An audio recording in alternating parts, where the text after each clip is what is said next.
ಸರ್ಜಾ ಅಭಿಮಾನಿಗಳು ಈ ಸ್ಟೋರಿನ ಮಿಸ್ ಮಾಡದೆ ನೋಡಲೇಬೇಕು. ನಟ ಧ್ರುವ ಸರ್ಜಾಗೆ ಸಂಬಂಧಪಟ್ಟಂತ ಎಕ್ಸ್ಕ್ಲೂಸಿವ್ ಮೆಗಾ ಸ್ಟೋರಿ ಇದು. ನಟ ಧ್ರುವ ಸರ್ಜಾ ಏನು ಮಾಡಿದ್ದಾರೆ ಗೊತ್ತಾ? ಬಹದ್ದೂರ್ ಗಂಡು ಮಾಡಿದ್ದು ಸರಿನಾ? ಯಾಕೆ ನಟ ಧ್ರುವ ಸರ್ಜಾ ಈ ರೀತಿ ಮಾಡಿದ್ರು? ಧ್ರುವ ಸರ್ಜಾ ಫ್ಯಾನ್ಸ್ಗಳು ಈ ಸುದ್ದಿಯನ್ನ ನೋಡಿದ್ರೆ ನಿಜಕ್ಕೂ ಕೂಡ ಶಾಕ್ ಆಗ್ತಾರೆ. ಹಾಗಾದ್ರೆ ಏನಿದೆ ಆ ತರಹದ ಸುದ್ದಿ? ನಟ ಧ್ರುವ ಸರ್ಜಾಗೆ ಸಂಬಂಧಪಟ್ಟಂತ ಎಕ್ಸ್ಕ್ಲೂಸಿವ್ ಆದಂತಹ ಸ್ಟೋರಿ ಇದು. ಧ್ರುವ ಸರ್ಜಾಗೆ ಸಂಬಂಧಪಟ್ಟಂತಹ ಸ್ಟೋರಿ. ನಟ ಧ್ರುವ ಸರ್ಜಾ ಏನು ಮಾಡಿದ್ರು ಗೊತ್ತಾ? ಆಕ್ಷನ್ ಪ್ರಿನ್ಸ್ ಈ ಕೆಲಸಕ್ಕೆ ಇಡೀ ಚಿತ್ರರಂಗವೇ ಶಾಕ್ ಆಗಿದೆ. ಹಾಗಾದ್ರೆ ಏನು ಮಾಡಿದ್ರು ಆ ಥರದ್ದು? ಧ್ರುವ ಸರ್ಜಾ ಆಗಾಗ ಸದ್ದು ಮಾಡ್ತಾ ಇರ್ತಾರೆ. ಈ ರೀತಿ ಸದ್ದು ಮಾಡ್ತಾರೆ ಅಂತ ಯಾರೂ ಕೂಡ ಅಂದ್ಕೊಂಡಿರಲಿಲ್ಲ. ಹಾಗಾದರೆ ಅವರು ಮಾಡಿದ್ದೇನು ಗೊತ್ತಾ? ಅದನ್ನು ನಾವು ರಿವೀಲ್ ಮಾಡ್ತೀವಿ. ಮಹಿಳೆಯ ಚಪ್ಪಲಿ ಎತ್ತುಕೊಂಡ ಧ್ರುವ ಸರ್ಜಾ. ನಟ ಧ್ರುವ ಸರ್ಜಾ ಅವರು ಸರಳತೆ ಮೆರೆದಿದ್ದಾರೆ. ಈ ಒಳ್ಳೆತನವೇ ನಿಮ್ಮನ್ನು ಕಾಪಾಡುತ್ತೆ ಎಂದ ಫ್ಯಾನ್ಸ್ಗಳು. ರಕ್ಷಿತಾ ಸಹೋದರ ಮದುವೆಯಲ್ಲಿ ಘಟನೆ ನಡೆದಿದೆ.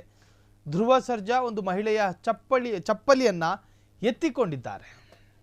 ಸೊ ಈ ತರಹದ ಸರಳತೆಯನ್ನು ಮೆರೆದ್ರೆ ಕನ್ನಡ ಸಿನಿಮಾ ಇಂಡಸ್ಟ್ರಿಯಲ್ಲಿ ಅತ್ಯಂತ ದೊಡ್ಡ ಮಟ್ಟಗಿನ ಹೆಸರು ಮಾಡ್ತಾರೆ. ಆಕ್ಷನ್ ಪ್ರಿನ್ಸ್ ಕೆಲಸಕ್ಕೆ ಇಡೀ ಚಿತ್ರರಂಗವೇ ಶಾಕ್ ಆಗಿದೆ. ಧ್ರುವ ಸರ್ಜಾ ಆಗಾಗ ಸದ್ದು ಮಾಡ್ತಾ ಇರ್ತಾರೆ. ಈ ರೀತಿ ಸುದ್ದಿ ಮಾಡ್ತಾರೆ ಅಂತ ಯಾರು ಕೂಡ ಅನ್ಕೊಂಡಿರಲಿಲ್ಲ. ಹಾಗಾದ್ರೆ ಅವ್ರು ಏನ್ ಮಾಡಿದ್ದು ಗೊತ್ತಾ? ಮಹಿಳೆಯ ಚಪ್ಪಲಿ ಎತ್ತಿಕೊಂಡು ಧ್ರುವ ಸರ್ಜಾ ಅಂದ್ರೆ ಎತ್ಕೊಟ್ಟಿದ್ದಾರೆ ಧ್ರುವ ಸರ್ಜಾ ಅಂತ. ನಟ ಧ್ರುವ ಸರ್ಜಾ ಅವರು ಸರಳತೆಯನ್ನು ಮೆರೆದಿದ್ದಾರೆ. ಸೊ ಆ ಒಂದು ವಿಜುವಲ್ಸ್ ಈಗ ಬಹಳಷ್ಟು ವೈರಲ್ ಆಗ್ತಾ ಇದೆ. ಒಳ್ಳೆತನವೇ ನಿಮ್ಮನ್ನು ಕಾಪಾಡುತ್ತೆ ಅಂತ ಫ್ಯಾನ್ಸ್ಗಳು ಮೆಚ್ಚುಗೆ ವ್ಯಕ್ತಪಡಿಸಿದ್ದಾರೆ.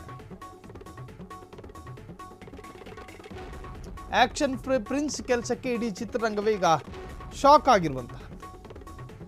ಧ್ರುವ ಸರ್ಜಾ ಆಗಾಗ ಸುದ್ದಿಗೆ ಬರ್ತಾರೆ ಒಂದೊಂದು ವಿಚಾರದಲ್ಲಿ. ಇವತ್ತು ಸುದ್ದಿಗೆ ಬಂದಿರುವಂತಹದ್ದು ತಮ್ಮ ಅಭಿಮಾನಿಯೊಬ್ಬರ ಚಪ್ಪಲಿ ಕೆಳಗೆ ಬೀಳುತ್ತೆ, ಅದನ್ನು ಎತ್ತಿ ಕೊಡುವುದರ ಮುಖಾಂತರವಾಗಿ ಸರಳತೆ ಮೆರೆದು ಇಡೀ ಚಿತ್ರರಂಗಕ್ಕೆ ಮಾದರಿಯಾಗಿದ್ದಾರೆ ಆಕ್ಷನ್ ಪ್ರಿನ್ಸ್ ಧ್ರುವ ಸರ್ಜಾ.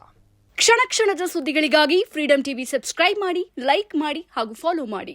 ಹೊಸ ಸುದ್ದಿಗಳ ನೋಟಿಫಿಕೇಶನ್ಗಾಗಿ ಬೆಲ್ ಐಕಾನ್ ಮೇಲೆ ಕ್ಲಿಕ್ ಮಾಡಿ.